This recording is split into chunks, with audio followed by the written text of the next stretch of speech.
Hazel Crow frowned because of the deafening music in the surroundings. She passed through the crowd under the dim light and glanced around at the faces of the men and women who were indulging themselves on the dance floor, and quickly looked away. "Hi, cutie. Come to have a drink." "It is on me," a drunken man said as he got in Hazel's way. "Go away," Hazel said coldly, her voice full of impatience. The drunken man was very disgruntled. He reached out one of his arms to stop her. Seeing his arm in front of her, Hazel suddenly grabbed his wrist and strongly twisted it. "Ouch!" the man yelled, but his voice quickly disappeared in the loud music. Hazel grunted and let go of his wrist. The man looked at her with fear in his eyes and dared not go toward her again. After solving that situation, Hazel continued to squeeze into the crowd. She came here looking for someone. Her dorm roommate was drunk and called Hazel to pick her up. But Hazel looked around in the bar and did not find her. "Hazel!" a familiar voice called. Hazel turned back and found Ariel Ross was calling to her. "Have you found Summer?" Hazel asked. Ariel said in a panic, "I heard that someone saw Summer being taken to the men's room by a few guys. Show me the way," Hazel said in a hurry. The two of them rushed towards the men's room. Ariel was still worried. "I heard that there are 4 or 5 guys. Should we call the police? It will be too late by the time the police arrive." Hazel thought for a while and said, "I'll go in first. You wait for my signal and then take Summer. What about you?" "No, it is too dangerous." Ariel quickly shook her head. "Relax. I know I can't beat all of them. I should be fine escaping from them, though," Hazel said slowly. The two arrived at the door of the men's room. Ariel had no choice but to agree with what Hazel proposed, even though she had a bad feeling. Hazel looked into the men's room and saw a man with his back to her, starting to take off his suit. In front of him was her drunk roommate, Summer Lynch. Hazel's expression turned angry as she rushed in. "Stop!" she yelled as she punched the man's back. Joshua Denmark heard the movement behind him. He leaned sideways and dodged Hazel's fist, and then grabbed her wrist. "What are you doing?" Joshua said. There was a hint of anger in his calm eyes. Hazel tried to pull her fist back, but it was being held tight by the man's hand. She could not move her hand, so Hazel violently pushed Joshua back against the wall and immediately shouted, "Ariel!" Ariel rushed in, grabbed Summer and dragged her towards the door of the men's room. "Go!" Seeing them leave, Hazel let out a deep breath. Hazel was still trying to pull her hand back, but Joshua still had a tight grip. "Let go!" Hazel said with a little panic and anger in her voice. Hazel knew some self-defense techniques, which were only useful on 1 or 2 normal guys. But the man standing in front of her this time was by no means normal. She had to find a way to escape. She came here to rescue someone, not to sacrifice herself. "Hey, lady, don't you think you owe me an explanation?" Joshua questioned coldly. A while ago, Joshua came to the men's room and saw a few guys getting ready to bully a drunk girl. He threatened them, and they left. But the girl had puked all over his suit. Just as Joshua was taking off his coat, he was attacked by Hazel. "Explanation!" Hazel shouted. "Explain to a scum who bullies women as you do.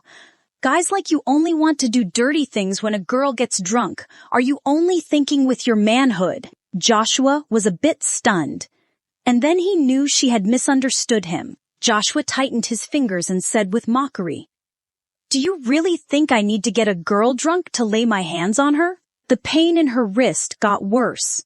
Hazel glared at Joshua, but didn't understand what he meant. "So what?" Hazel said angrily. "Do you think that you have such a good-looking face and you can fool every woman in the world?" Joshua was a little bit angry. Although this girl was not bad, her IQ was a problem. He was about to explain to her, but now he suddenly wanted to tease her. Joshua used some strength, and Hazel spun around. She put Joshua against the wall a moment ago, but now they switched positions. At her back was the cold wall, and in front of her was Joshua, who was smiling with satisfaction. He punched his hand on the wall and leaned his body against her. What the hell are you doing? Hazel was annoyed. She was starting to get a bit scared. In this case of Kabidan, Hazel was not appreciative. You abused me for some ridiculous reason. Now I want you to see. I can bully a girl who is not drunk. Joshua twitched his lips and smirked. You are not drunk, and I can still bully you. Hazel was beginning to panic. You! Hey! When he put his lips on her lips, the soft touch made him get a bit carried away. Joshua almost forgot he only wanted to tease her. In the sudden attack, Hazel's eyes widened. A shocked expression came across her face. The next moment, her fingers were on his belt. Joshua froze when he felt her grasping at his waist. He looked at her in disbelief. This girl actually untied his belt. While Joshua was deep in thought about if she set him up, Hazel knew now was her chance. Hazel lifted her leg and kicked towards his groin. Joshua had to dodge the attack, but Hazel used all her strength to push him aside and run quickly towards the door. Freeze! Joshua's face turned red with rage. This badass girl actually began running out the door with his belt. Even though she had made it to the door of the men's room, Hazel actually stopped and turned to look at him. Give it back to me. Joshua looked less than pleased. You can just take off your pants to catch me for the belt. Hazel swayed the belt in the air, looking entertained. Joshua looked at her coldly, stepping toward her. But his expression changed suddenly. He had to use both of his hands to hold his pants up. It turned out the cunning girl not only took his belt, but also unzipped his pants. He had no way to chase her in this condition. All right, I take back what I said. You are a badass bitch with some tricks. Hazel was enjoying watching him squirm. This is a lesson for you, Hazel said. Be prepared to take your last breath the next time I see you. Hazel arrogantly walked out of the men's room, but when the door shut, Hazel felt beaten. Her beautiful face was full of anger and frustration. Hazel clenched her fists as she had never come across such a big loss before. She went there to rescue her roommate, but her first kiss had been stolen. She had to play a small trick to get out of the situation and use a few threats which could prove nothing. Hazel really wanted to head back inside and beat Joshua, but she was no match for him in terms of power. Hazel was still very aware of the situation. She had to swallow the less-than-perfect victory. All in all, Summer was fine. Hazel hurried out of the bar to see Ariel holding the drunken Summer on the nearby corner. Hazel, here, Ariel yelled. Hazel walked over, and she let out a sigh of relief. You guys are still here. I was worried about you, Ariel added. Are you okay? The overbearing and sudden kiss of the man instantly popped into her head. Hazel's fingers shook with fury. I am fine, Hazel said in an unhappy tone. What had happened had already happened. Nothing would change even if Ariel knew about it, so she decided to keep it to herself. That is good. Ariel relaxed. Suddenly her eyes fell on Hazel's hands. She asked with curiosity, Hazel, why are you holding a belt? What happened? Whose belt is that? Hazel was embarrassed. Her mind was in chaos, and she was still holding on to the belt. Nobody's. Hazel quickly placed the belt on the roof of a nearby Maybach. She quickly ran over to hold Summer in her arms and diverted the topic. Go ahead. I will explain it to you later. Ariel looked at her suspiciously, but she didn't push the topic. Joshua was still in the men's room, hiding in a stall.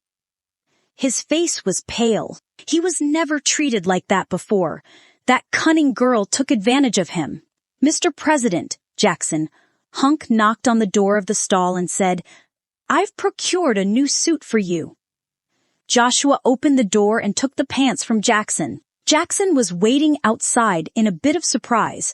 Joshua actually sent him to buy pants for him. So what happened to his original pants? Jackson could not refrain from imagination. In a place like a bar, especially in the washroom. Was the president having an affair with a blonde and meat in this place? Joshua had always been very self-disciplined, and there was no scandal around him. Jackson had always been very curious about what kind of woman could catch Joshua's eye. After changing clothes, Joshua came out with a gloomy face. "This is a top secret. You never saw me in this place." Joshua had never felt so ashamed. "Aye, sir," Jackson answered immediately. Joshua was a little annoyed. As he was walking to his car, just after Joshua opened the car door, Jackson suddenly said, "Mr. President, there seems to be something on your roof." Joshua frowned for a second. Suddenly, his pupils shrank. He quickly took the thing off the car roof. It was his belt, placed on the roof. Joshua twitched his lips. Today he lost a game to that sly girl. He didn't intend to pursue the situation. After all, it was a misunderstanding, but that sneaky little thing put his belt on his car. Was she deliberately provoking him? "Jackson," Joshua said with a mild tone, "go find out who put that thing on top of my car." "Aye, sir." Jackson was a little confused but agreed. Thou be, shoo. Back in the dormitory, Hazel didn't sleep well. She was awakened by the noise in the dormitory early in the morning that day. "Ariel, help me sign up." "Why don't you do that yourself? I have a headache." "Look at that. Who went out and got drunk? Now you know what a headache feels like. Remember that you are still a senior student with graduation ahead. Next time, don't expect Hazel and I to go pick you up. What is going on?" Hazel grabbed her pillow and threw it. "Don't you guys know I'm still sleeping?" Ariel was sitting at the table playing on her computer. She snorted and picked up the pillow from the floor. "Hazel, don't forget it was me who signed you up." "Signed me up for what?" Hazel got up from her bed and stumbled to go to the bathroom. Ariel looked at her in an odd way and looked back at the computer screen. "You don't know. It has been very hot lately. We are signing up for my Prince Charming, who is now seeking a surrogate mother for his children." "You don't thank me." Hazel was stunned, first, and snapped out of it instantly. She hurriedly rushed to Ariel's side, grabbed the mouse and said, "Oh my goodness, you signed me up for that. Count me out, please. Just relax." Ariel reached out her hand and patted Hazel's back. "You are just a follower in the background. I am the drama queen. Let Summer go with you. I want no part of this." Hazel said reluctantly. "Summer is now officially my love rival," Ariel said seriously. "I shall show no mercy upon my rival, even when she is my roommate." "Since when have you two become rivals?" Hazel was confused. "Summer also wants to sign up. Whoever wants to steal my Prince Charming from me is my rival." Ariel grit her teeth. Seeing Hazel's incomprehensible look, Ariel said, "Oh my Hazel, you have no idea what I am talking about." Hazel shook her head. "It is this preliminary selection for the surrogate mother." Ariel pointed at the computer screen with a horny look. "This time, it is Joshua, president and CEO of Denmark Family Group, who is sending the invite for the selection. He is rich, low-profiled, handsome, and no scandal around him. You think he was handsome before you even met him," Hazel said silently. "Maybe he is old and ugly." Hazel heard the name of Joshua Denmark before. The Denmark Family Group was not low-key, but Joshua rarely appeared in front of the media, so few people knew what he looked like. However, almost everyone who had seen him praised everything about him, including his looks. So, In the eyes of his fans, such as Ariel, Joshua had gradually become a very beautiful legend. But the fact that such a low-key person actually held such a high-profile activity to choose a surrogate mother for his children surprised Hazel. My Prince Charming is by no means old and ugly, Ariel argued. I don't care. Just help me cancel the registration right away. Hazel was somewhat irritated. Hazel, let's forget about how Joshua looks like. He is really generous. Ariel proudly praised him. Whoever participates in the preliminary selection only has to get a few photographs taken. Whether she got selected or not, she could receive a grand from Denmark family group. Think twice before you cancel something like that. Photographs, Hazel frowned. Of course. Otherwise, how can my Prince Charming know what his candidates look like? Can we just provide our photos? Do you have any idea about technology these days? Photos provided by participants can be altered. Relax. My Prince Charming isn't going to do anything with photos shot by his staff. Hazel still did not show any interest in it. She quickly shook her head and said, I'd rather not. What if I got selected? Hazel, you are such a bold girl. You are just one step away from my list of rivals. Ariel stared at her with a stunned look. Do you know how many people have signed up for this preliminary selection? It is said that there are nearly 100,000 people. 1 out of 100,000. Do you think you got that luck? 100,000 people. Hazel was a bit shocked. She said, 1 grand each person. That makes 100 million. Holy, rich people really have a lot of nerve. This is not for choosing a surrogate mother. This is choosing an imperial concubine. Better than choosing an imperial concubine, okay. Ariel said with her worship, You don't get paid winning a selection for imperial concubine. But my Prince Charming is really generous and considerate. He really wants to give his fans some pocket money. Do you see a guy that nice every day? In the end, you're in for that $1,000. Summer stated from her bed. Aren't you? Hazel looked at her strangely. I am in for that 1 in 100,000. Summer rubbed her temples, which were still pulsing with intoxication, and said, Isn't the odds better than buying a lottery ticket? You said that your boyfriend just dumped you. Ariel was alerted and said, And you went drinking yesterday. How could you be over that so quickly? It is because of losing a love that I need Prince Charming to help me out. See the light. Summer said seriously. Hazel admired her spirit and thought, That explains why Ariel sees you as a rival. However, the eyes of the prince are too picky, Summer said with her face down on her bed. Yeah. There are still reselections after the preliminary selection, but so many participants, none of them has even passed the preliminary selection yet. Ariel sighed. So, you just need to give up and make room for the eligible. Why don't you give up? Hazel had enough with the two of them. But since this thing had nothing to do with her, she frowned and said, I don't want his $1,000. Now you just... Before she even finished, she heard a boy standing downstairs and shouting loudly, Kyla Lee, I love you. I can't sleep without you. The 3 girls in the dorm room were suddenly all back on the same team.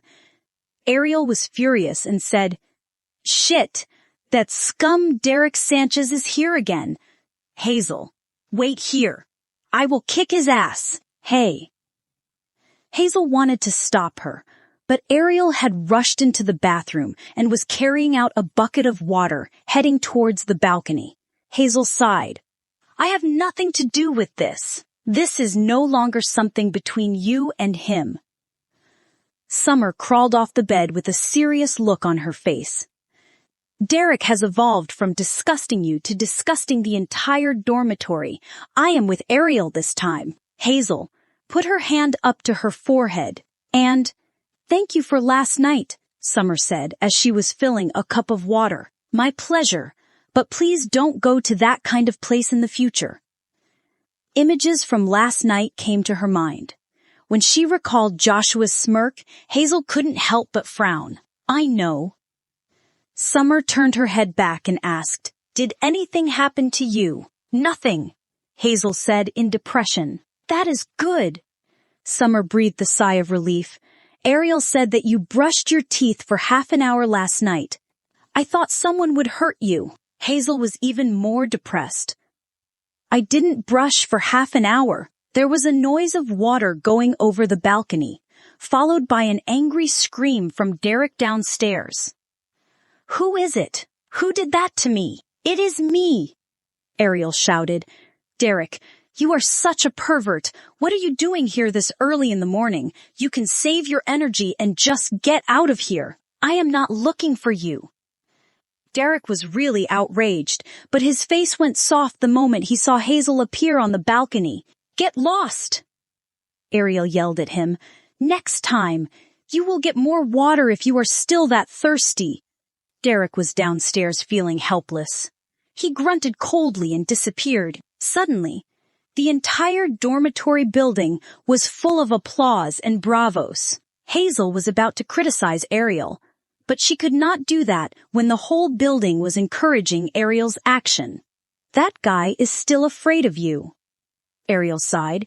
"He looked at you like a mouse looking at a cat. Do you want to be afraid of me too?" Hazel asked with a mild smile. "Hell no."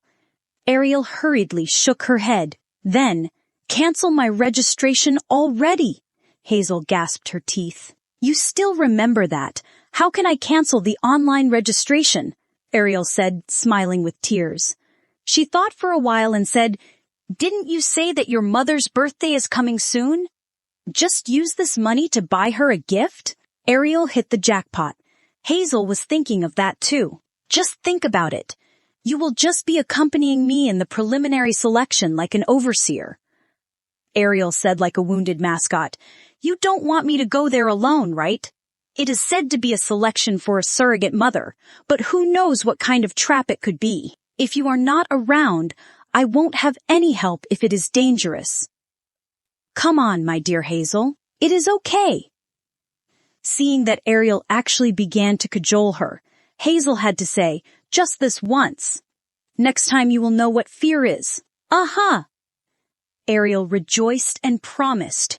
Joshua opened a drawer in his study and took out a thick book. After flipping through a few pages, he stopped. His eyes were fixed on a photo hidden in the book pages. Looking at the photo silently, Joshua was somewhat depressed. Is she still alive? The door of the study suddenly came pushed open. Joshua closed the book and looked up, displeased. When he clearly saw the intruder, Joshua said with some reluctance, "Isaac Anderson, when will you learn to knock before opening the door?" "Okay." Isaac's hands were shoved in his pockets. His amorous eyes were half shut. He said with a cynical smile, "When you have a girlfriend, I will learn to knock." Regardless of his ridicule, Joshua put down the book and asked indifferently, "Why are you here? Do you think I wanted to come?" Isaac pulled out a chair and sat down and said, "It was my father who asked me to come. He wanted to know what you were planning with this event." "Do you really want to have children now, or do the elders of the family really want to have grandchildren? If the reason is the latter, are you doing this to piss them off?" Isaac was not the polite type, but Joshua had become accustomed to his language. Joshua's eyes turned darker. He said quietly, "You only see 50% of the picture." "What?" Isaac looked at him surprisingly. He pondered for a while and asked suspiciously, "Joshua, are you lonely, or are you ready to make some big moves? You have to inform me if anything is about to happen to Denmark Family Group. As a strategic partner in your family business, we Anderson family will not back down before we get what we want." Joshua twitched his lips. "Just think I am lonely this time." Isaac looked at him intensely and stopped with his joking attitude. "What the hell is going on, Joshua? I know that the old folks in Denmark family always want to put their daughters on you, but you aren't the kind who will be subject to anyone. You are not doing this thing for a simple reason. You think too much. Joshua calmly opened the drawer and planned to put the book back inside. Isaac's eyes glimmered. As far as he noticed, Joshua hadn't moved his fingers off the book since he came in. Isaac suddenly reached out his hands and grabbed the book with lightning speed. Joshua was somewhat helpless. He let his guard down for a second, and Isaac stole the book. It was too late now. I wonder what is inside this book since Master Joshua cares about it so much. Isaac soon turned to the page to where that photo was hidden. Isaac's smile gradually disappeared the longer he spent looking at the photo. Is this she? Isaac was astounded. So you pulled all these strings just to find her? Sort of. Joshua sighed with his eyes looking down. He did not deny anything. The thing was from the last century. Isaac let out a big sigh and said, "Is she still alive? I have no idea." Joshua shook his head slightly. Her body wasn't found. I have not given up. I can understand. Isaac looked down and thought for a while. I remember the time I was engaged to her. You? Joshua's eyebrows suddenly rose. Don't even think about it. You think I wanted that?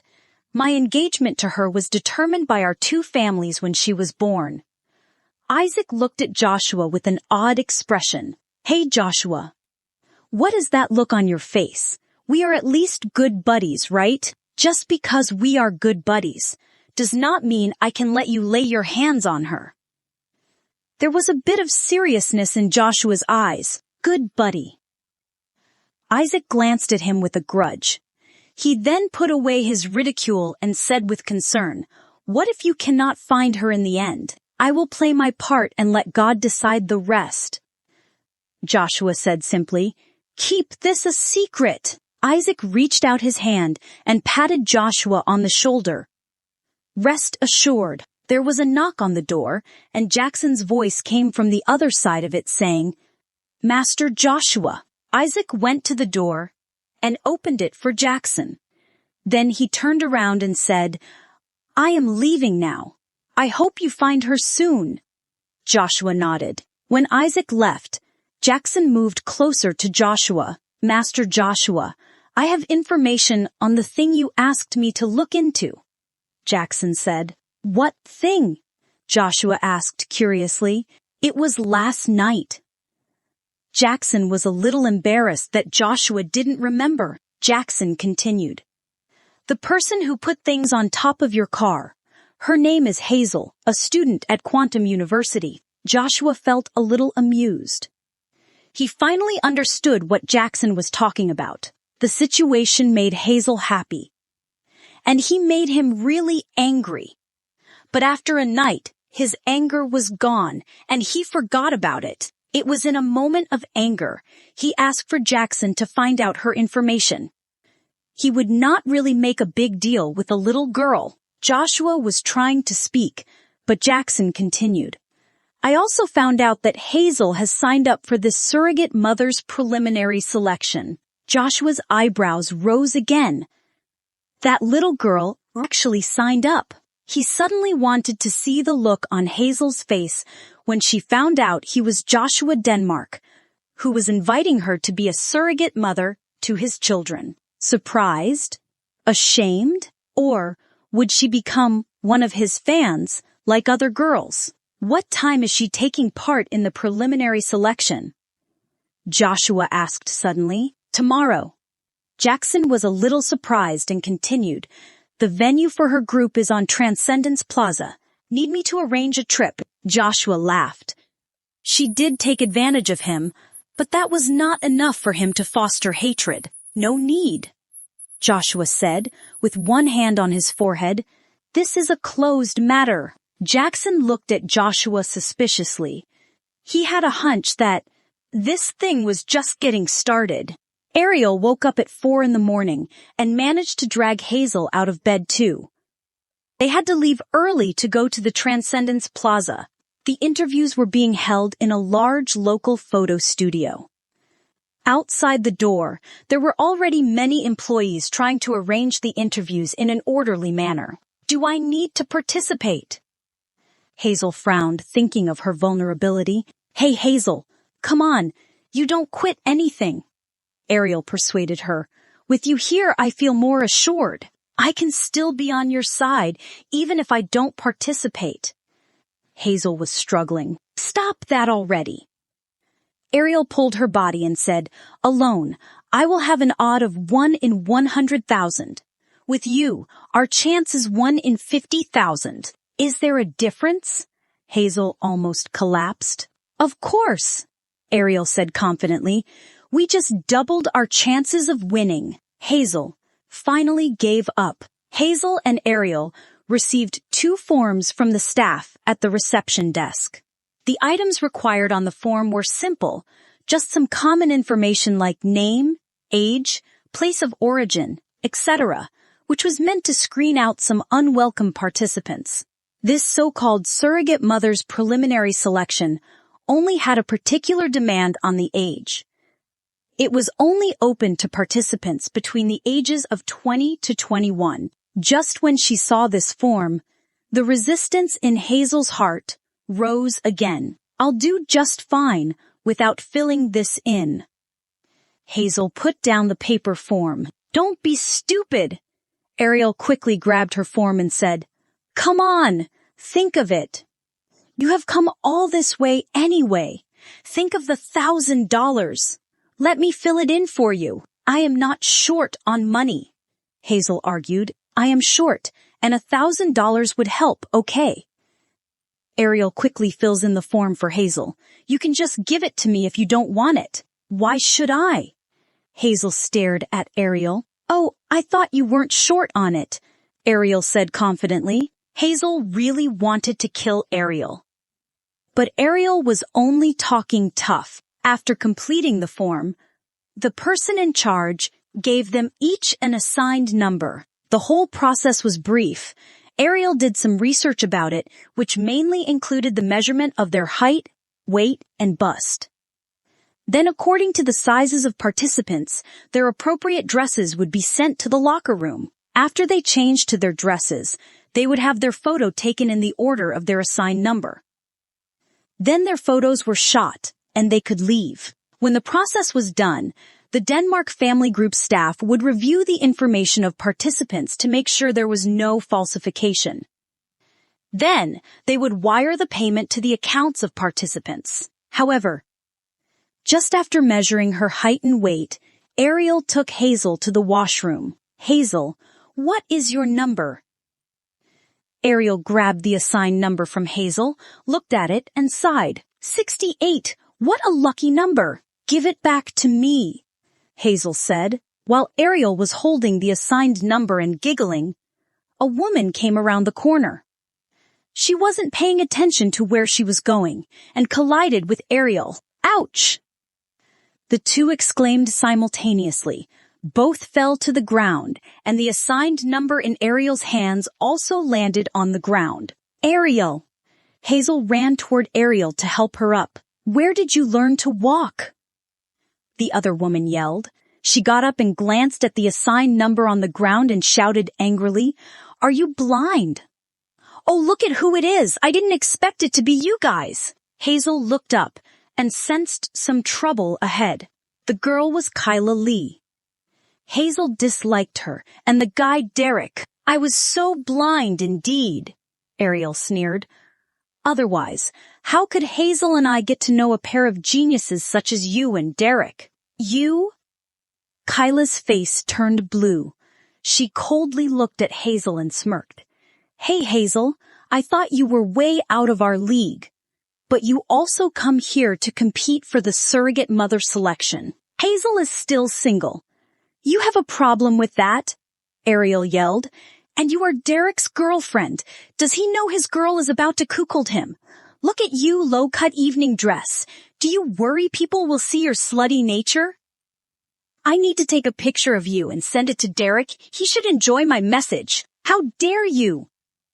Seeing Ariel take out her phone, Kyla stretched out a fist to try and punch Ariel. Hazel got a serious look on her face. She caught Kyla's wrist in a flash and warned her, "Don't even think about it." As the pain started in her wrist, Kyla began to recall something terrible.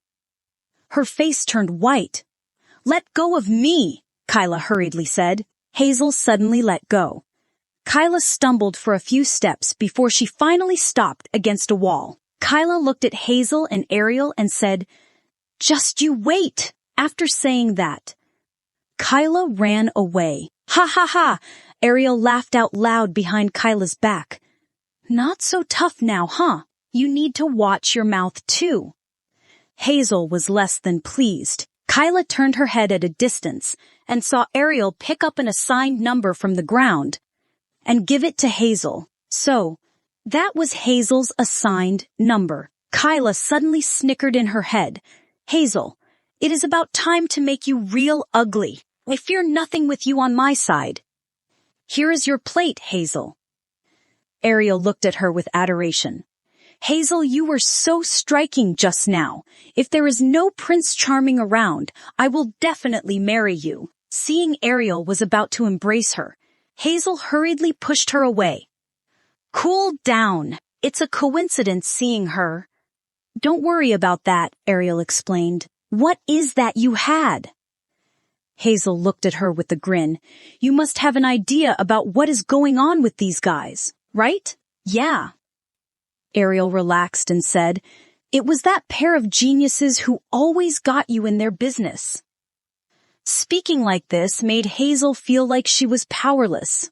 Derek had chased after Hazel for a while, but she didn't want anything to do with him. However, Derek told everyone that Hazel was his girlfriend, making up a convincing story. Hazel clarified several times, but Derek was very mischievous.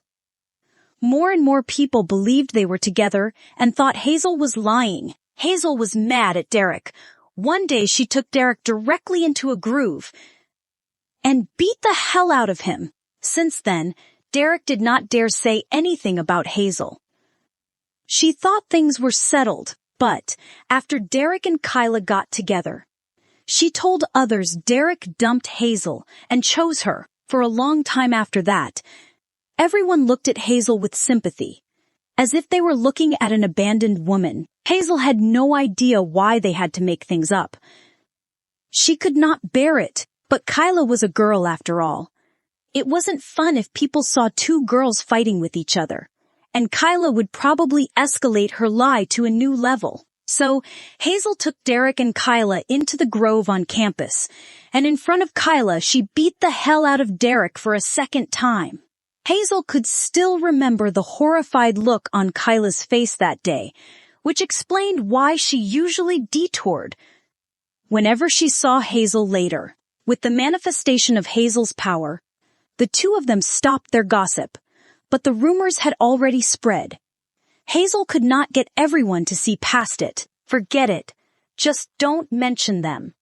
Hazel sighed. Ariel nodded again and again.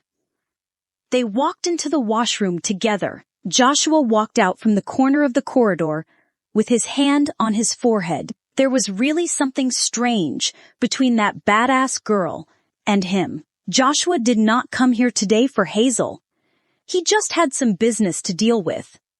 But would they actually meet again? Just let it be. Joshua twitched his lips. After walking out of the washroom, Hazel and Ariel went to the lockers to get their dresses. The dresses were the same style of low-cut dress that Kyla was wearing, making them look and feel awkward. After all, Ariel had just commented on Kyla's dress a little while ago. "What did you say just now?" Hazel was speechless. Ariel diverted the subject and said, "My Prince Charming is so brilliant.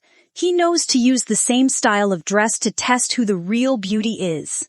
"Maybe you should watch your language," Hazel smiled. "You just said Kyla looks like a slutty bitch in that dress, and now we have to put on the same dress. She is slutty in any dress, but you, my Hazel, are always a goddess."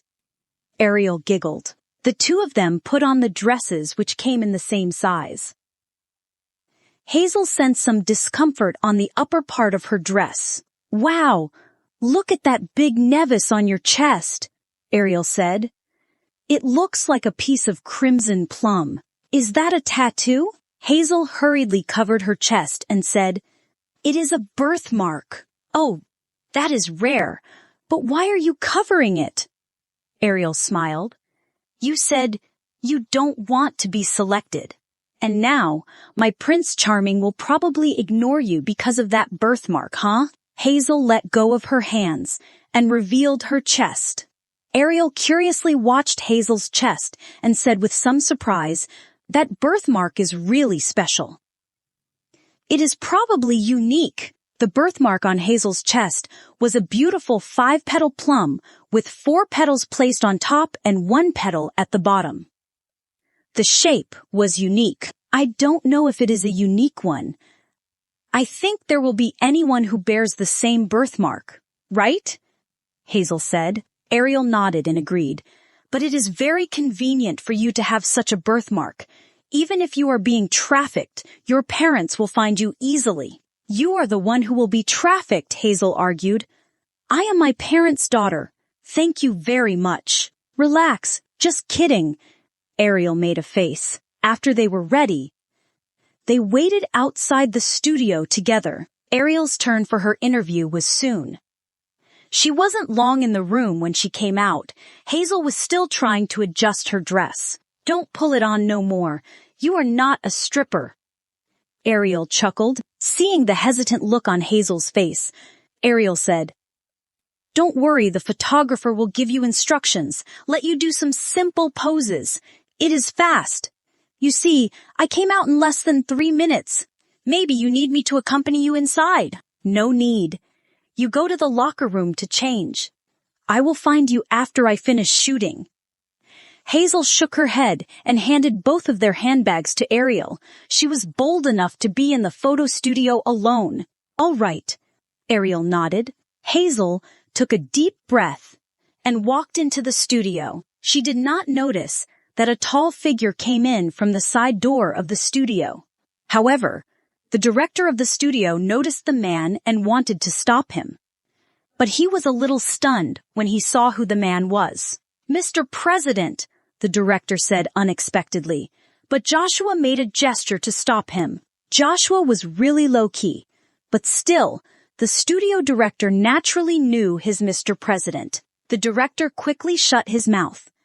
Joshua stood in the corner coldly, looking at the stage with a smile. Hazel was a bit cautious. She kept pulling up her dress and then put one hand to cover her chest. "Number 68, take it easy," the photographer said softly. "Don't worry, we will just take a few photos of you, and we don't require you to do highly difficult poses. Put your hands down, will you?" Hazel's fingers tightened.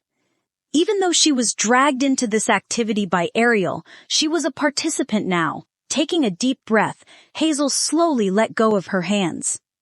The beautiful plum birthmark on her chest caught everyone's eye immediately. Joshua's eyes turned cold. The next moment, he walked through the crowd with a gloomy face and moved close to Hazel. "More natural smile," the photographer said. Wearing such a low-cut dress, Hazel really couldn't be natural in front of so many people. Moreover, the photographer was trying to get shots on her chest. Hazel swung her arms, trying to get her blood pumping. But she heard a soft bang. Hazel's chest suddenly felt cool, as the whole dress fell to the ground. She screamed and bent down, swiftly guarding the private areas of her body. The entire studio grew instantly quiet. As this was the first time they encountered this type of incident, Hazel was feeling so embarrassed, her mind went blank. How could this be? Suddenly, a figure rushed onto the stage, took off his coat, and put it around her. Hazel gratefully looked up, but saw a man in front of her staring at her chest, and this person looked familiar. Her face turned red immediately. She still didn't realize that this gentleman, who just helped her out, was the same pervert she met the other day. Hazel quickly closed the coat, to cover her chest. Joshua was a little disappointed. He reached out to Hazel's chest and said, "Let go of your hands, I haven't seen it clearly yet." "You pervert!" Hazel was furious and slapped on Joshua's face. Joshua looked totally carried away. He only wanted to see the birthmark on her chest. Did she misunderstand something? But there were too many people around for him to explain to her. Joshua grabbed Hazel's right arm and said, "Come with me. I will take you to change your clothes." Hazel had wanted to struggle. After hearing what he said, she covered her body tightly with the coat and dress and quickly caught up with Joshua. Everything happened too fast. The crowd in the studio was stunned. The director of the studio looked shocked. Their president was beaten, and it seemed that he was acting like a pervert before he was beaten. But then he successfully enticed the girl away. "Relax, everyone. That guy is our staff, who is responsible for handling emergencies." While everyone was still stunned, the director said on the stage, "Next one, please." Everyone whispered for a while, but they didn't take it seriously. Hazel followed Joshua to an office. Joshua closed the door and looked back at Hazel. Then he said with a poker face, "Undress yourself." "Ha!" Hazel watched him carefully. She then said, "You told me you would help me change clothes. Where are they?" Joshua grimaced with impatience. He was usually a patient person. But now he didn't want to waste 1 second. He suddenly reached out and tugged on the suit jacket. Hazel was frightened. She swiftly dodged him and tried to slap him again. But Joshua grabbed her wrist. The coat and dress fell to the floor. Hazel screamed and tried to use her other hand to cover her chest. Joshua quickly caught her other wrist and put her 2 hands behind her back. Hazel struggled, but she stepped back and was pushed against the wall by Joshua. Joshua's gaze fell on the plum birthmark on Hazel. His expression became unpredictable. The position and shape were both right with this birthmark. "Is it really her?" Joshua was thinking. Hazel only felt like cold water was poured over her. Now she only had underwear on to cover her. She only had this powerless experience once. The other day, Hazel looked at Joshua and then said with a stunned look, "It is you! You didn't recognize me earlier?" Joshua was amazed. He remembered the encounter and thought it was funny. "You took off my clothes the other day, so now you came to me to take off your clothes as a redemption for your sin, huh?" Joshua twitched his lips and said, "You are so courteous. I came here to participate in the preliminary selection." Hazel was outraged. "Oh, right! You just reminded me," Joshua said with an evil grin. "So you really wish to have a child with me, who wants to have a baby with you? Who the hell do you think you are?" Hazel stared at him angrily. "I am Joshua Denmark." Hazel was speechless. She came to an interview for a surrogate mother, and it was Joshua who had organized this activity. In a sense, girls who came to participate in it wanted to have children with Joshua. But Hazel did not want to believe the man in front of her was Joshua. He was just a pervert who liked to take advantage of women. "Since you are Joshua, can you please let me go?" Hazel squeezed a smile. "No way." He shook his head. "You didn't believe me. You just want to run." Hazel could not say anything, but it is not appropriate for us to have a conversation in this way. I feel it is very suitable. "I do not, Master Joshua," Hazel shouted. "Do you dare to switch positions? Well, you will run if we do that," Joshua said, very honestly. "I promise I won't run, okay?" Hazel was about to cry. "I don't buy it." This girl's eyes were drifting, and she was always looking for a chance to get away. He would not let her run. "What do you want to do?" Hazel asked almost desperately. "I am really Joshua Denmark." He frowned. "Fine. You do not believe me. I believe you. You are Joshua Denmark. President of Denmark Group. Okay. You still don't believe me, Joshua said calmly. Enough already. Hazel was furious. You bastard scoundrel. I will start screaming if you don't let go of me now. Are you sure? Joshua's eyes flickered. A man has many ways to get a woman to shut up. You want to try? Hazel stared at him, angrily. At least, Joshua hadn't done anything strange to her yet. It'd be better not to piss him off at this moment. Joshua was somewhat disappointed that he did not leave a good impression. That night, I met some guys who were bullying your friend, and I helped her. But your friend puked on my coat. And just as I was taking off my coat, you came in, he added. It was just a misunderstanding. Your friend didn't tell you. Hazel looked at him coldly. She did not believe a single word from him, and Summer did not mention it either. It appears that your friend didn't tell you about it. Joshua's eyes were sharp. I believe this is a misunderstanding. Can you let me go? Hazel tried to ask nicely. Number. He shook his head and said, I really am. Yes. Yes. Yes, you are Joshua the Almighty, Hazel said impatiently. What are you worried about, Master Joshua?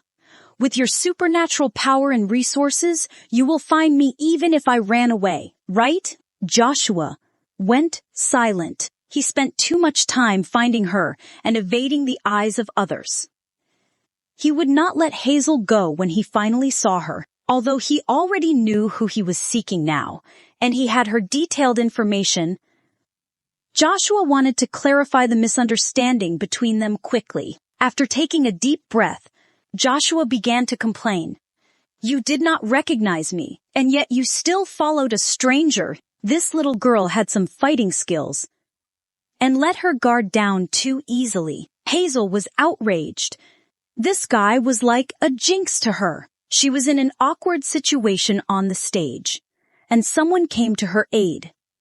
How could she pay attention to see clearly who was helping her? Don't worry. Hazel gritted her teeth. It will not happen again. Joshua bent over and picked up the coat on the floor and threw it to her. Put this on first. I'll tell someone to give you clothes. Before he even finished, Hazel put his coat around her body, pushed open the office door, and rushed out.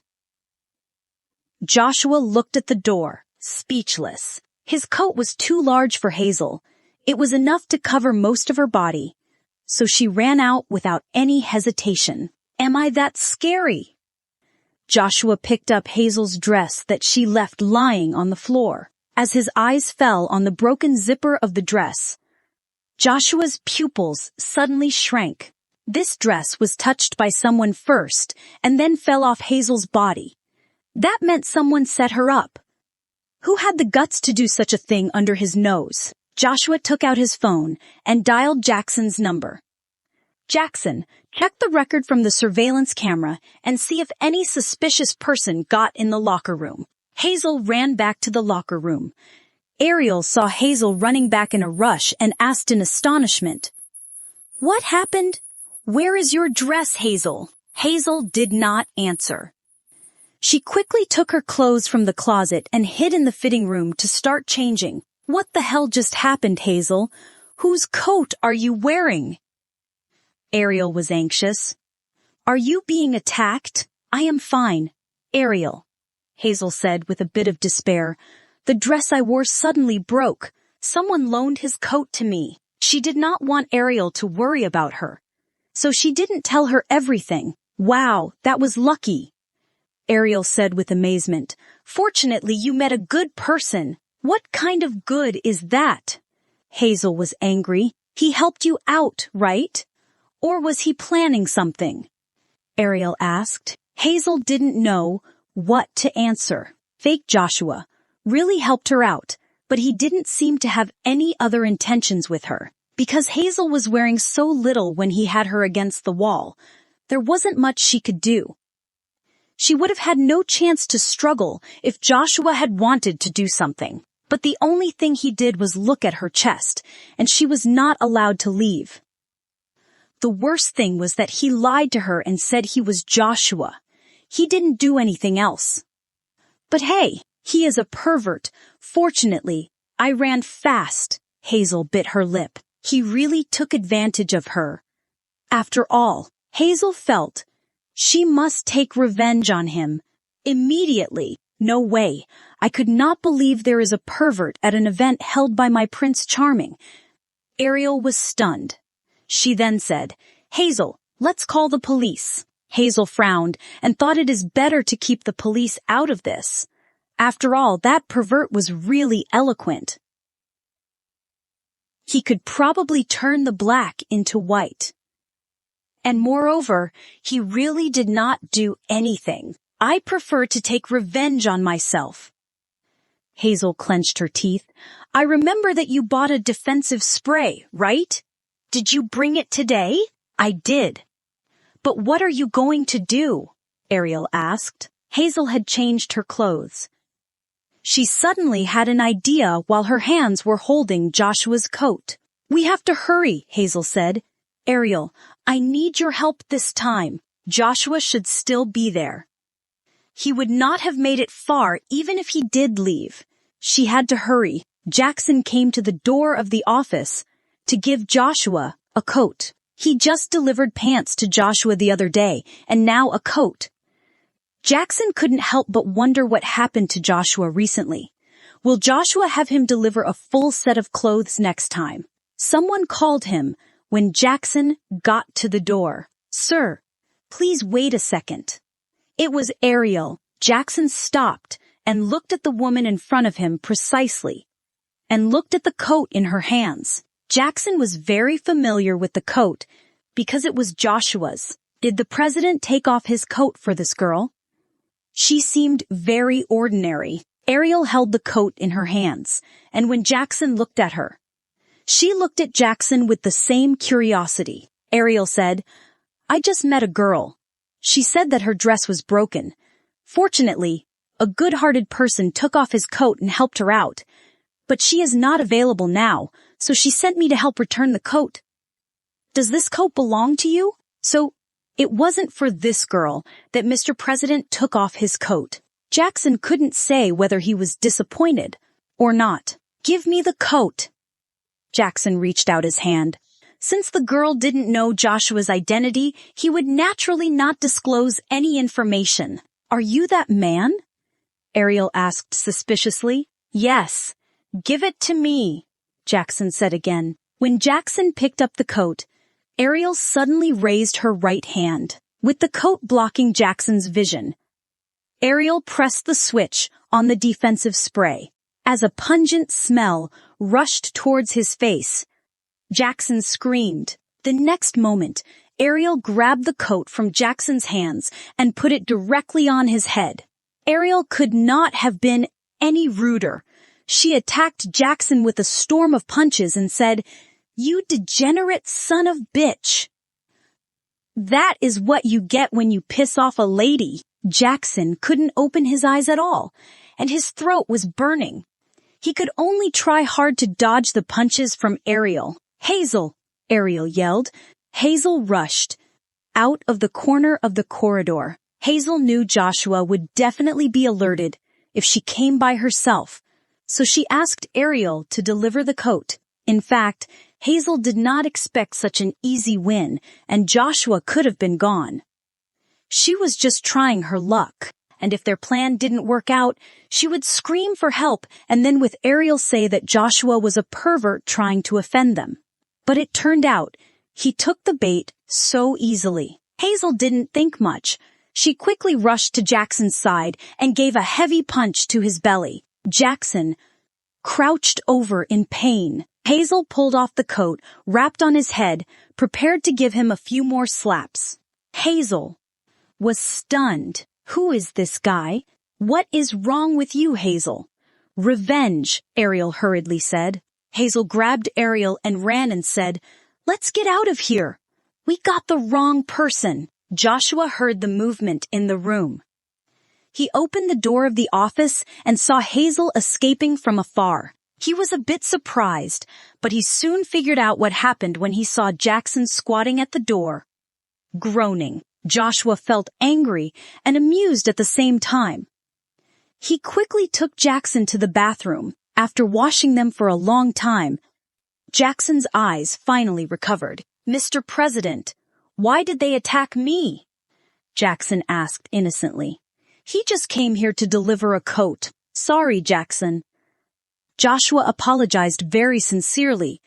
"Their aim must be me, but I don't know why they mistook you for me." Jackson was speechless. So he took the bullet for his master. "I will arrange for someone to send you to the hospital later. This is a work-related injury."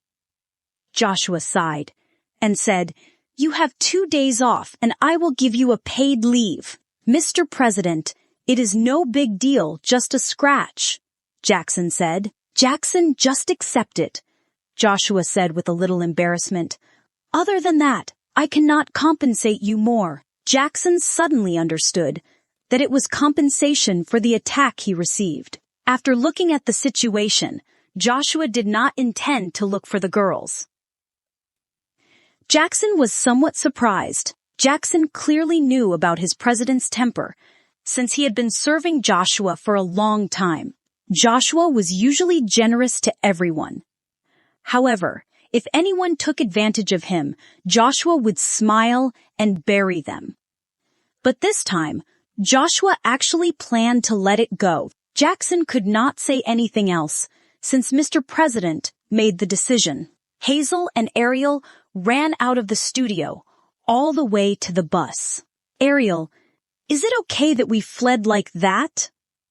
Hazel looked back, worried. "They hit the wrong person. After all, what is wrong?"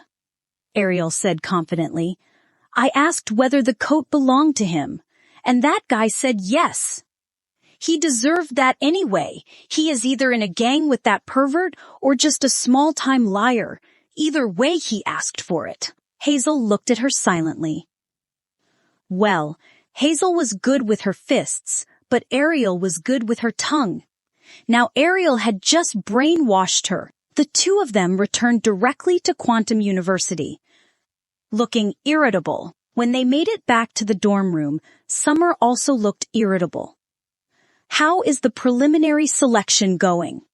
Summer asked. "What happened to her?" Hazel looked at Ariel. "Haha, the preliminary selection is only open to participants between 20 to 21 years old. Summer just had her 22nd birthday a few days ago, so she did not make it," Ariel said, gloating. Summer fought back immediately. "Even if you go, Joshua will not choose you. At least I have that $1,000. Ariel was still winning. Summer was speechless. She turned to Hazel and said, "How about you?" Hazel's face suddenly became a little pale. "Let me do the talking."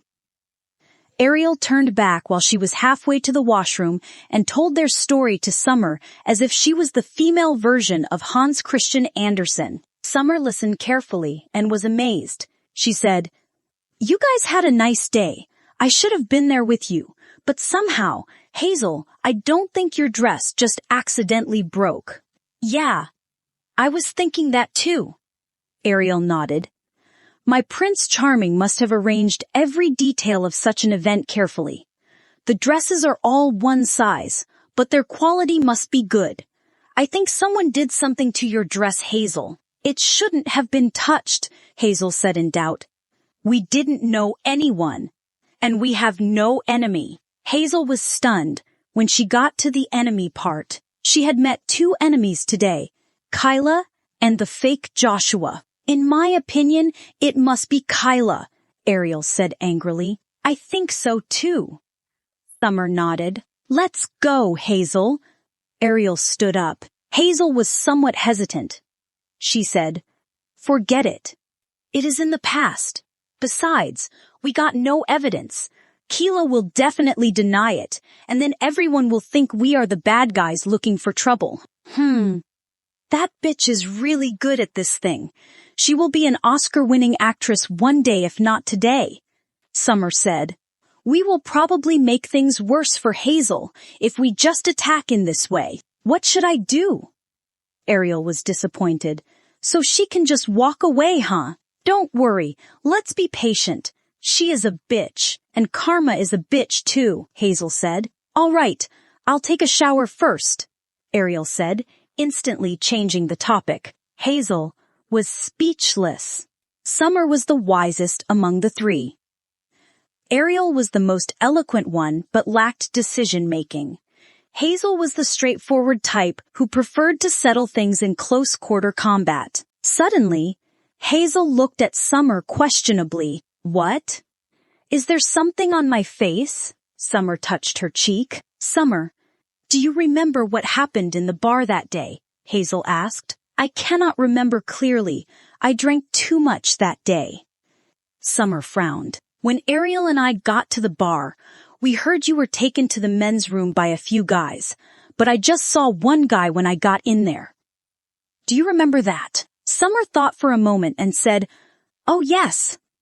There was one guy who ran those little hooligans away from the men's room. Now when I think of it, that man who saved me was a handsome guy. Hazel was stunned by the horny look on Summer's face. No way. According to Summer, that fake Joshua did save her? Did you puke on him? Hazel's eyes were twitching. I believe that I did. Summer nodded. She looked at Hazel in surprise. How did you know? Hazel smirked for 2 seconds. It turned out that she misunderstood that guy in the bar that day. That fake Joshua saved Summer and then got told off by her. But even if he did save Summer, he had no right to kiss her and harassed her today anyway. They wouldn't meet again in the future.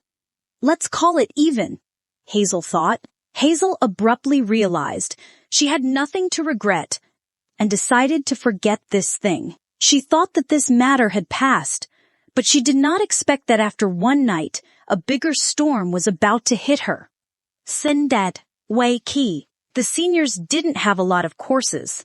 Hazel originally planned to go to the library to prepare a thesis, but she was stopped by Ariel, who had just come in. Hazel, stay, Ariel said quickly. What is wrong? Hazel was confused. No. Ariel thought for a while and said again, You'd better move out of the dorm for a while. Hazel looked at her and said, So, am I going out or am I staying? Go out. Ariel pulled her back to the dormitory and said, Pack your things now. Wait for a second, Hazel said. Tell me what happened. It is Kyla. Ariel gritted her teeth. We should have let her rest in peace yesterday. What happened? What is with Kyla? Hazel asked. It was Kyla who deliberately broke your dress yesterday in the preliminary selection, Ariel said angrily. She sent the photo of the moment your dress fell off onto the campus forum and told everyone that you deliberately undressed yourself to seduce the photographer. She continued. She also took a sneaky shot of you in the coat and said you did not wear anything under it and that you slept with someone in order to pass the preliminary selection. Although she blurred your face in those photos, it wasn't enough. You can see it is you. Hazel quickly took out her mobile phone and logged into the campus forum. That post had been very popular, and the replies in that thread were all disgusting. Hazel just paid a look, and her whole body was shaking. She never knew that people could be such immoral monsters. It seemed that Kyla did break her dress yesterday, because the one who posted on the campus forum must be her schoolmate. Let's go find her. Hazel gnashed her teeth. No, Hazel. Ariel hurriedly said, Summer asked for help from a friend in the computer science major and found out the person who posted the message was not Kyla but a journalism student. It is said that he usually likes to send these false and exaggerated messages to attract attention. But those pictures of you must have been provided by Kyla. Then I really should go find her now. People will believe what she said if I hide. Hazel said with a straight face. She slandered me so much. Why should I let her go? But what if she denies it? Ariel asked. She could even brainwash people by saying you confessed to what you did. Now, No one will believe me whether I choose to clarify or hide. Hazel said. I got nothing to lose. Even if things get too big, I will at least drag Kyla into this thing. You are right. Ariel immediately changed her mind. We can't let her be in the downwind position all the time. Let's hit her first. After Hazel heard this rumor, she went straight to the school building to find her. Kyla was taking an elective course there. Hazel did not want to drag Ariel into this because the damage would probably extend to her. But Ariel had to come with her. They got to the school during break. The second lesson had not begun yet. Many students went out for air, and some stayed in the classroom to talk. With a quick glance, Hazel saw Kyla in the classroom and walked towards her emotionlessly. Kyla was laughing and talking to Derek. Derek suddenly looked up, and his expression changed instantly. He wanted to run and hide. Kyla also saw Hazel, and her face changed slightly, but she quickly became calm. Kyla pulled Derek's sleeve hard. Derek was still sitting there, but his posture was appearing that he was ready to run any time. Kyla, Hazel's cold said, when I was in the studio yesterday, you did something to my dress and humiliated me in public, but then you still snuck a shot at me and fabricated a false story about me, with the help of a student of the journalism department trying to destroy my reputation. Why are you so disrespectful? Hazel, I don't know what you are talking about, Kyla sneered. You can so easily accuse me of these things. Do you have any evidence? I don't need evidence. Hazel sighed. I just came to inform you. Delete the post immediately and post an apology thread to me. What is wrong with you? Why should I? Kyla glared at her. You refuse. Hazel raised an eyebrow. Of course I refuse, Kyla yelled. Hazel, you need to pull yourself together and think it through. That post did not mention the one in the photo was you. What is the attitude about? You said you don't know what Hazel is talking out, right? Ariel sneered. How come you suddenly know about the content of that post so clearly? Give me a break. That post was so popular, so it is natural everyone knows what happened. Kyla glanced at them with a scornful look. And I did show someone some respect because I did not disclose the name of that heroine. Kyla, don't say I didn't give you a chance. Hazel took out the phone unsympathetically and said, maybe we should get the police to play with us. Oh, Hazel, do you think the police will care about that little thing of yours? Kyla snorted. Kyla, the police are not as useless as you think. Hazel said coldly. The number of hits of that post has exceeded 5,000, and with what you did to my dress, your post is subjective and malicious. You clearly knew the content was wrong and deliberately released it. I will sue your journalism major friend for libel action. Do you believe he will protect you when facing the jury? Kyla's face suddenly got very panicky. She said with a guilty conscience, Stop bluffing already. You are really an idiot when it comes to law. I am afraid that even a vampire won't suck your blood because they don't want to be infected by your inferior IQ gene and become senseless. Hazel sneered. You think I am bluffing? Do you think your boyfriend here will think I am bluffing? Kyla looked at Derek and saw him nod at what Hazel said out of fear. Oh, Oak, now you just go ahead and sue me. You took off your dress by yourself to seduce people. Why would you say I did something to your dress? Kyla struggled. I want to sue you for libel too. Let's see who is afraid. Hazel turned on a poker face. There was no reason to continue the conversation anymore. She unlocked the phone screen and was about to call the police. Before she dialed on the phone screen, a group of policemen came in from the classroom door. The classroom had been silent since Hazel arrived, and now watching the police come in, no one dared to make a sound. Who is Kyla? The police asked. Everyone looked at Kyla, like watching a caged animal. Say, Quay. Hazel was a little startled. Why did the police come before she called? Please come with us. The police came to Kyla. By why?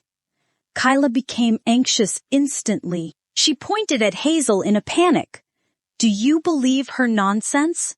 It's none of my business. The reason why we came to look for you has nothing to do with this student. Police continued after giving Hazel a look. It was the Denmark group who reported it. They found out you had ruined a $5,000 dress and made a fool of a woman in the audition. The security officer in charge gathered information by investigating the security footage and called the police. Please cooperate with our inquiry. Kyla's face turned pale, and she slumped in her chair as if life was frightened out of her. Hazel was a bit stunned. She did not expect that the Denmark group would investigate the incident and call the police before she did. Kyla was taken away by the police. From Hazel's arrival to Kyla's departure, there were pictures constantly being taken. It was a dramatic scene for bystanders, and the ending could be called a stroke of genius. No one had expected that Kyla would end up being taken away by the police. The story was quickly posted to the school forum, and the previous post was instantly reversed. After all, the Denmark group called the police and found out that Kyla had been deceitful and destructively played, which was better than any way she had to dispel rumors. Hazel was still in a trance as she walked out of the classroom. She had thought that even if she really punished Kyla this time, others would very likely believe the rumors instead of denying them. But it turned out for the best. Was it actually solved so easily? Haha, Hazel, look, you've got a lot of fans all of a sudden, pointing to a post on her mobile phone. Ariel said, everyone praises you for being stunning like a queen when you were mad at Kyla. Haha, Hazel smiled unconsciously. If she hadn't been pushed, she wouldn't have known she could be so talkative. But it's really thanks to my Prince Charming this time. Ariel put away her phone and said, it would have been complicated if he hadn't called the police. Hazel agreed. But she was a little uncomfortable with Joshua Denmark's name because she always remembered that fake Joshua Denmark. This should have nothing to do with him, Hazel said. Maybe the people in his company are rather responsible. Hazel. Ariel was instantly angry. Be grateful, even though it's my prince's staff. It is also because he has trained them well. Well, it's my fault, Hazel laughed and said. Her greatest fear had been resolved, so she was naturally in a good mood and wouldn't argue with Ariel. Besides, she really appreciated Joshua Denmark's help. No sooner had they left the building than a man in a business suit stood in front of them. Miss Hazel Crow. The man said respectfully, I'm Larry Joseph, the person in charge of the preliminary selection for surrogate mother in Denmark group. I'm sorry you were frightened by the dress incident, but our president wants to meet with you to apologize. Hazel was stunned. Joshua Denmark wanted to meet her. What was happening? He actually wanted to personally apologize to her because of a dress incident. Why did she feel he was too nice? You. Ariel was completely shocked, holding Hazel's arm tightly. Is the president you're mentioning Joshua Denmark? Yes, Larry said, politely. Can I follow her? Ariel asked excitedly. I'm afraid not, he said with regret. The president will meet Miss Crow alone. Hazel came to her senses. She and Ariel had seen this person in charge on the day of the preliminary selection, so he wasn't a fraud. But she really did not care to meet Joshua Denmark. Although she had a somewhat better impression of him, she had a vague sense of rejection in her heart. He was so perfect that he didn't seem to be true. Thank you very much, and thank your president very much. Hazel smiled faintly. You've helped me a lot. I am not upset about the dress incident. As for meeting him, it's not necessary after all. It's not. Yes. Ariel gave Hazel a quick shove and consented to the meeting for her. Our Hazel would like to meet Mr. Denmark. Ariel. Hazel gazed at her helplessly. Hazel, it's Joshua. Joshua Denmark. Shouldn't you go and thank him in person for what he has done for you? Ariel said, her eyes shining. Even if you don't like him, you can introduce him to me after that. I'm alone. By the way, be sure to keep Summer a secret.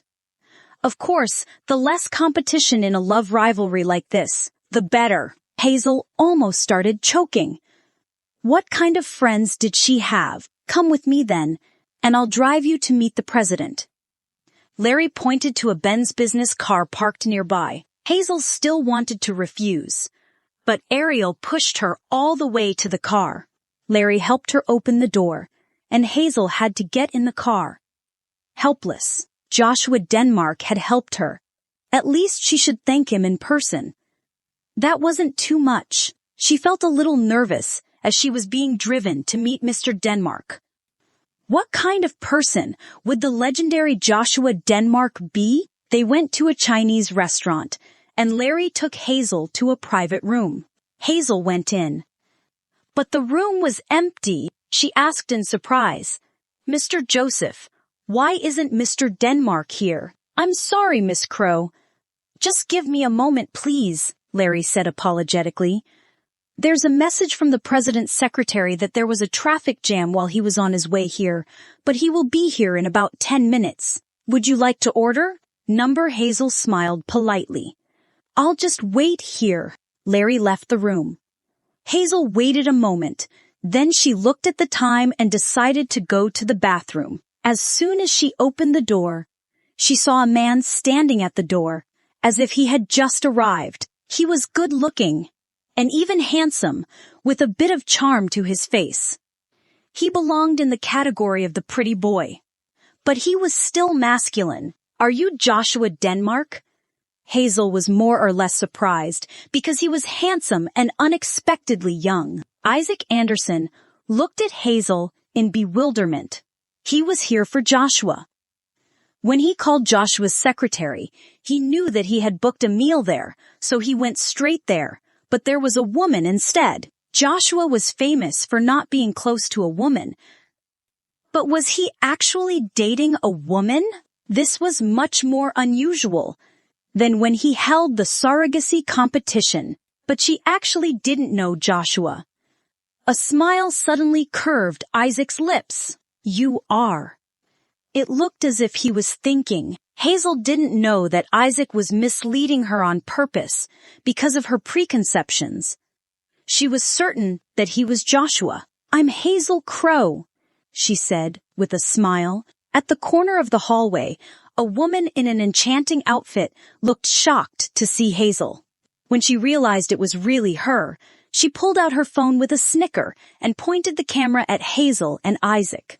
Thank you very much for today, Hazel said gratefully. It was Joshua who had invited Hazel, but it was she who wanted to express her thanks. Isaac was more convinced that Joshua and the woman in front of him must have some secret. Hazel, what a coincidence to see you here, a charming voice suddenly called out. Isaac disappointingly turned his eyes from Hazel and turned to see the charming woman walking towards them. Hazel couldn't help but frown. She really wondered whether her doomsday was coming. Her luck had been running out lately. It was none other than Kyla Lee's friend. Carla Lee, of course, since she was a good friend of Kyla Lee. The relationship between her and Hazel was horrific. How has your business been recently? Carla had a mischievous look in her eyes with an innocent expression. Have you earned much? I am a bit short of money. Can you lend me some? Business? Isaac asked surprisingly. Well, don't misunderstand what I am saying. I never said Hazel is doing anything dishonest, Carla chuckled. She has just brought different boyfriends here and asked them to order some expensive wine. She's not a bartender or anything like that, and I don't know whether they were doing something else. She could not believe that Carla actually said that she was a bartender and mocked Hazel for being a prostitute. However, it was Joshua who invited her here today. And he would not believe Carla. She had miscalculated, and Hazel was happy to watch her performance. "You sell wine here?" Isaac asked in amazement. "Oh, Hazel, is this your new client? I thought he was your friend." Carla said, pretending she had understood. "I'm sorry. I shouldn't have said so much." She said she was sorry, but she didn't mean it. Instead, she seemed to be very content. "Why didn't you tell me earlier?" Isaac frowned. Hazel looked at him in surprise. What did he mean? Carla was smug and looked at Isaac with anticipation.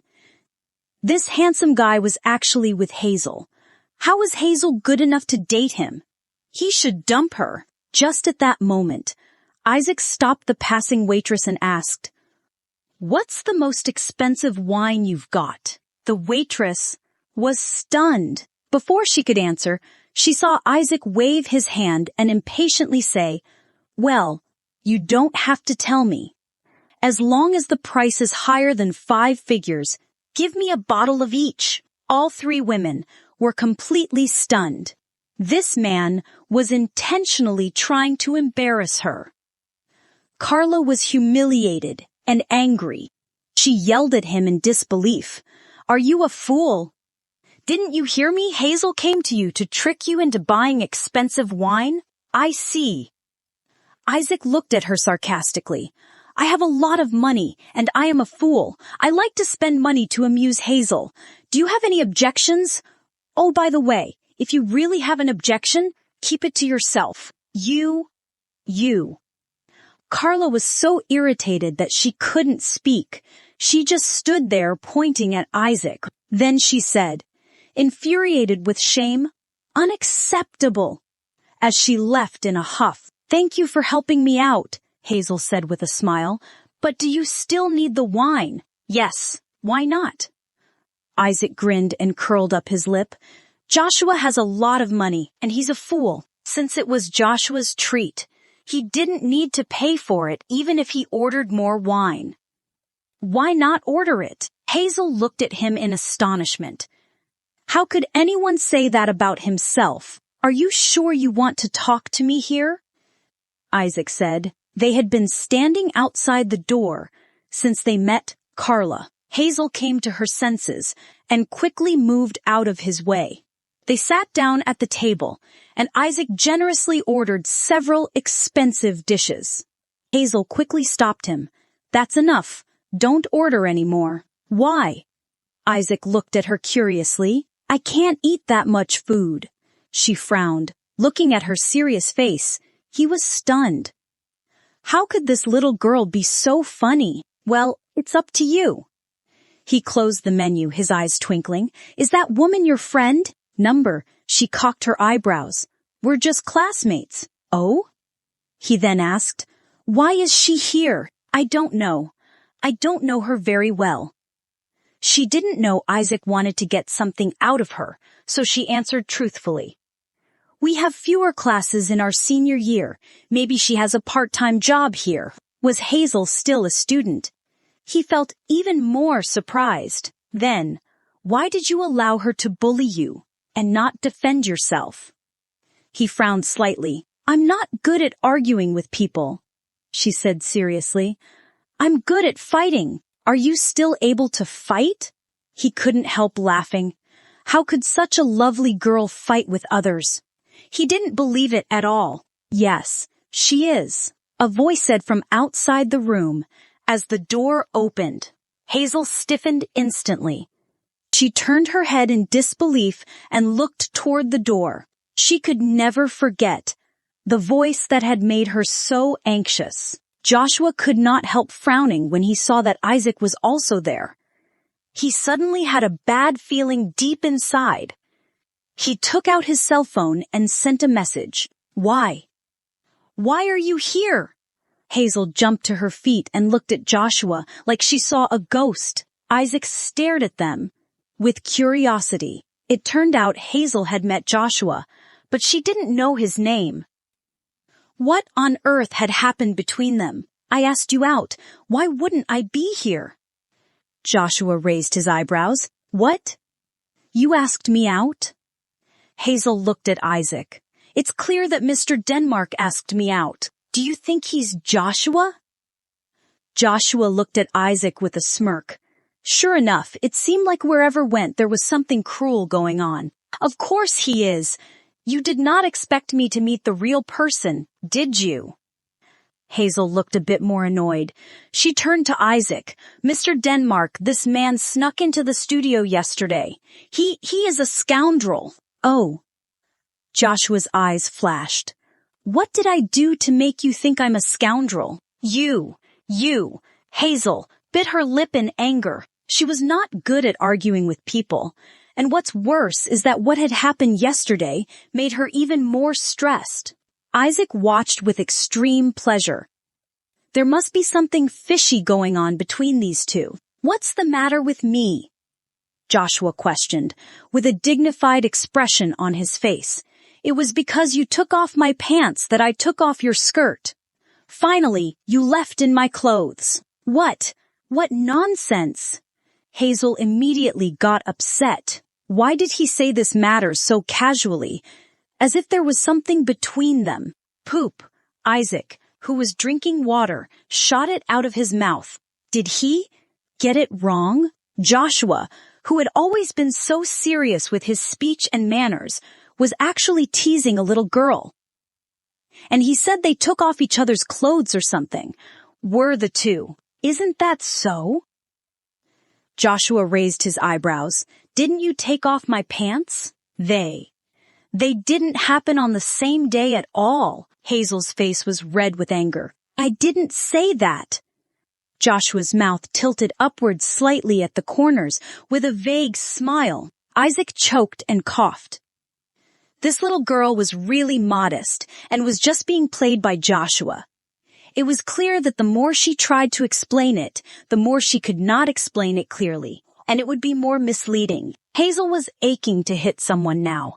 It was a disappointment that she could not outsmart him. She felt completely helpless and frustrated. Taking a deep breath, she looked at Isaac and said, Mr. Denmark, please get him out of here. I told you he's not Joshua.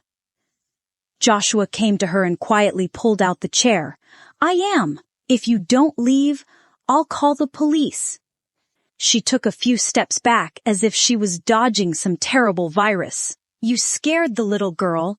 Isaac finally could breathe evenly and said with a smirk, Why don't you leave, Isaac? Joshua cocked his eyebrows. He had been surprised that Hazel, who wasn't stupid, but maybe she was a little naive, would firmly believe that Isaac was him. It looked like Isaac had been trying to pretend to be him. What I said is the truth. Isaac's mouth tilted upward slightly at the corners. Hazel's really afraid of you. Why don't you go if you have anything to say? Just let me tell Hazel.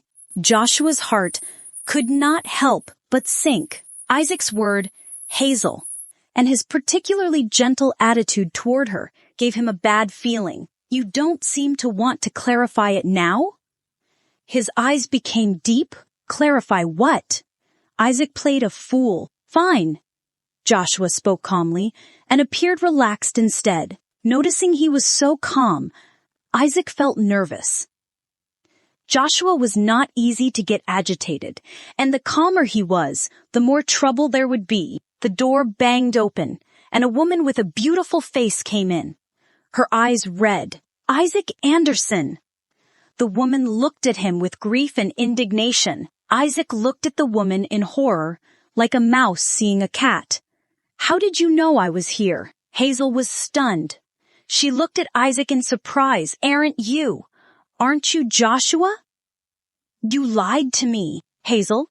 I didn't lie to you. Isaac hurriedly explained. I never said I was Joshua. Hazel was annoyed. What was that? He didn't say he was Joshua, but he didn't say he wasn't. When she recalled back, every word of Isaac seemed to have been trapping and misleading her deliberately. The woman came close to Isaac and grabbed his arm. You asshole, Scum. We're engaged and you said you would go with me for the abortion, but you're here lying a little girl. You are a monster. What abortion? Isaac's face went pale with fear. Only our families agreed on the engagement. I never did. Besides, why is your abortion was related to me? The child is yours, said the woman, with a sad, angry look on her face. Are you not going to be responsible? Come on, let's make it clear, Isaac, with a dark look on his face. Then he pulled the woman out of the room. Look, he's a liar. Joshua looked at Isaac's back, a smile slightly curving his lips, and he is scum and swindler who is unwilling to be responsible for his fiancée. Stay away from him. The incident had happened so fast that Hazel hadn't come to her senses yet. What he had said was a little reasonable, but he was actually Joshua. All sorts of feelings like embarrassment, guilt, vigilance, doubt, and fear came to mind. Noticing that she was still keeping her distance from him, Joshua raised his eyebrows. Still don't believe me. Should I call Larry in to testify? Unnecessary. She said very reluctantly, Thank you for the dress incident. You mean I took off your dress? He grinned. No, I mean, you found out who ruined my dress. She went crazy. Was he sick? Why did he always like to think things ambiguously? Just, thank you. His eyes flickered. What do you want? She stared at him anxiously. Sit down and have dinner. There was a little bit of evil in his smile. Or do you want to have me? Why did she think his every word was nasty? Hazel was sad. No need for dinner, she said, carefully moving toward the door. Now that I have expressed my thanks, I'll be leaving. His eyes dimmed. He opened his mouth quietly. I was looking to see today for something else. Dinner is incidental. What is it? To meet someone. Whom? She asked. The next moment, quickly she said, No way. Are you sure? His eyes flashed a convincing smile. You beat him up for no reason yesterday. You really won't apologize to him. In an instant. She paused. Uncertain, she hit the wrong person yesterday and then ran away. It was quite immoral. She should apologize. Feeling embarrassed, she said, Let's go now. I don't have to have dinner. The dishes have been ordered. How wasteful would that be? He said, unruffled. Visiting Jackson was just an excuse. It was true that he wanted to get Hazel to stay for dinner. She became more uncertain. She thought for a long time and finally sat down, keeping her distance from him. All right. By the way, why hasn't that man come back? Seeing her looking toward the door with anticipation, he somehow felt uncomfortable. He won't come back. He spoke softly. How do you know that? She looked at him in wonder. Of course. He knew it. Joshua had texted Isaac's fiancée before he entered the room, and he specifically told her not to hurt Hazel, but to show her Isaac's true self. Didn't they say they were going to have an abortion? Joshua's mouth tilted upward slightly at the corners. Oh, she said. The look of awareness did not fade from her face. The waiters knocked on the door, then came in, serving the wine and food that Isaac had ordered. Joshua raised his brows as he looked at the bottles of wine on the table. Did you order them? He looked at her. Not me. She quickly shook her head. Mr. Anderson did. You can cancel them. He frowned slightly. Why did Isaac order so much wine for no reason? It looked like something had happened, but Hazel was unwilling to tell him. No, he said to the waiters. These drinks are on Isaac Anderson's account. He and Isaac were both regular customers, and all the waitresses recognized them. So they immediately consented to it. Oh my! She couldn't help laughing. With this smile, the tension in the room eased immediately. His face softened a little, and he looked at her surprised. "Is that so funny?" She nodded. "You and Anderson? Anderson. Isaac Anderson. Yeah, you're supposed to be friends, aren't you?" she said, amused. "But you actually play tricks on each other? Who hasn't had a few bad friends?" He was more or less defenseless. "That's right," she agreed and nodded. "My bad friends hurt me. They hurt you."